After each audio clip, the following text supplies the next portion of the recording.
Guys, S dude here. Guys, क्या आप जानते हैं कि ताश के पत्तों में एक ऐसा भी राजा होता है जिसकी मूछें नहीं होती। क्या आप ये जानते हैं कि सुपरमैन को उड़ने की पावर्स क्यों दी गई? ऐसे ही कुछ बेहतरीन अनसुने फैक्ट्स मैं आज आपको बताने वाली हूँ, तो प्लीज़ एंड तक देखिएगा।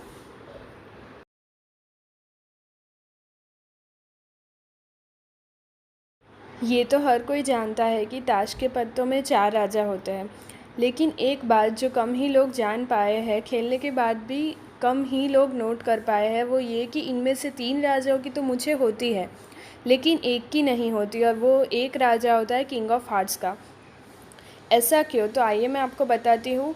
ब्रिटिश न्यूज़पेपर द गार्डियन के अनुसार शुरू में इस राजा की भी मूछें होती थी, लेकिन एक बार जब कार्ड्स सारे रीडिज़ाइन हो रहे थे, तब डिज़ाइनर इनकी मूछें बनाना ही भूल गया, और तब से इस राजा की मूछें नहीं है। तब से ये बिना मूँछों वाले राजा हो गए।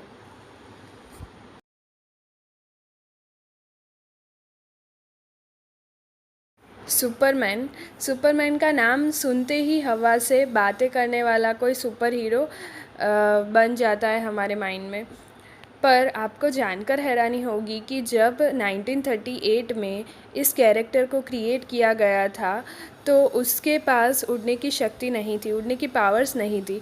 ऐसे में वह ऊंची ऊंची इमारतों, बिल्डिंग्स को तो जंप कर लेता था, पर अगले ही पल उसे फिर ज़मीन पे नीचे आना पड़ता था।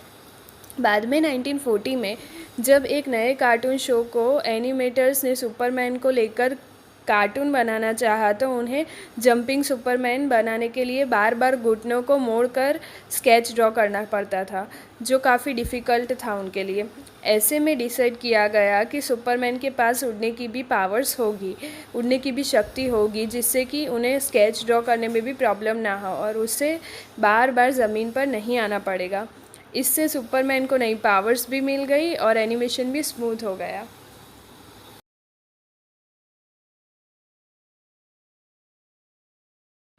फ़ोटो खींचते समय से चीज़ कहने का प्रचलन, ये ट्रेंड है क्योंकि हमारी स्माइलिंग पिक आ सके।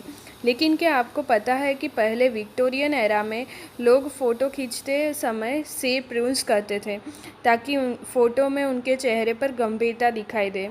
दरअसल इस समय अधिक हंसना गरीबों और शराबियों से जोड़कर देखा जाता था। शायद यही कारण है कि जब हम कोई पुराने समय के राजा महाराजाओं की पोर्ट्रेट या फ़ोटो या पेंटिंग देखते हैं, तो हमें स्माइलिंग फेस कहीं नहीं दिखता, हमें एक सीरियस फेस दिखता है। वो इसी की वजह से होता है। हमारा अगला फैक्ट आपने कहीं ना कहीं ज़रूर पढ़ा होगा या सुना। मॉडर्न फिज़िक्स की मदर कही जाने वाली महान वैज्ञानिक मैडम क्यूरी का नाम आपने ज़रूर सुना होगा। उन्हें उनके रेडियो एक्टिव पदार्थों पर किए गए शोध और पोलोनियम तथा रेडियम की खोज के लिए जाना जाता है। लेकिन शायद आप ये ना जानते हो कि रेडियो एक्टिव एलिमेंट्स में उनकी रुचि इतनी बढ़ गई थी कि वही उनके मरने का कारण भी था, एक्सपोजर टू रेडियो एक्टिविटी। इसी की वजह से उन्हें अप्लास्टिक एनीमिया की बीमारी हो गई, जिसने उनकी जान ले ली।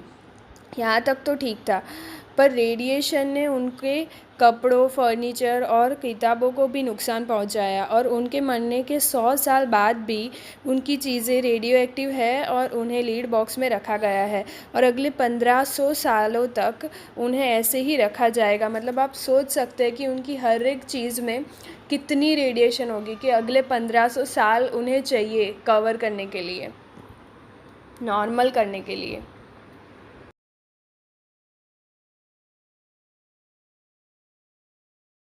आईफ़ोन का नाम तो आपने ज़रूर सुना ही होगा, और इसका नाम सुनते ही दिमाग में एप्पल को के इस शानदार प्रोडक्ट की इमेज बन जाती है। पर आपको जानकर आश्चर्य होगा कि पहली मोबाइल डिवाइस जिसे आईफ़ोन नाम दिया गया था, वो एप्पल ने नहीं बल्कि सिस्को को ने बनाई थी। उसका काम बिना कंप्यूटर यूज़ किए स्काइप की वॉइस फंक्शनैलिटी को यूज़ करना था। इस डिवाइस के आने के 22 दिन एग्जैक्ट 22 डेज़ के बाद एप्पल ने अपने आईफ़ोन की घोषणा की थी, जिस पर सिस्को ने कोर्ट केस भी किया था, पर आउट ऑफ कोर्ट सेटलमेंट की वजह से दोनों कंपनी अब इस नाम को यूज़ करती है। दोस्तों, कमेंट करना ना भूलें, हमें ज़रूर बताएं कि आपको इन सब फैक्ट्स के बारे में पहले से जानकारी थी या नहीं, और आपको कौन सा सबसे ज़्यादा अच्छा लगा फैक्ट।